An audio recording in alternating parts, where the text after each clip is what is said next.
Pinagbabaril ang tahanan ni Numancia Sangguniang Bayan member Jerome Vega ng mga hindi pa nakikilalang sospek bandang 1:59 ng madaling araw. Ayon kay Mrs. Regina Vega, asawa ng konsehal, na habang natutulog ay bigla na lamang siyang nakarinig ng sunod-sunod na putok ng baril mula sa labas ng kanilang bahay.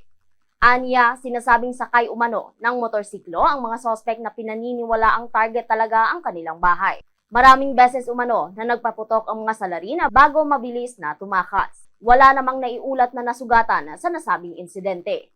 Dagdag pa nito, nawala ang kanyang asawa nang mangyari ang insidente. Aminado ang misis na huli na nang malaman niya na niratrat ang kanilang bahay matapos makita ang mga butas sa kanilang pintuan at nagkalat na ilang basyo ng bala sa harap ng kanilang bahay.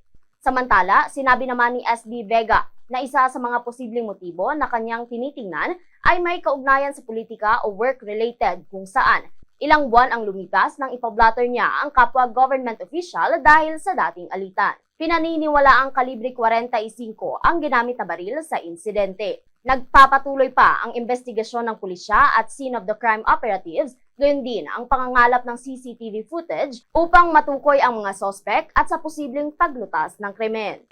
So I do believe nga it is a work related. We are government of laws and not of men. We can file any charges sa any court of law or administrative body. Si Sangguniang Bayan member Jerome Vega nang Numancia sa kanya naging pahayag. Para sa Bombo Network News, mula rito sa Bombo Radyo Kalibo, Bombo Ashley May Pamaos nag-uulat, and this is Bombo Radio Philippines, the #1 and most trusted source of news and information. Basta Radyo Bombo!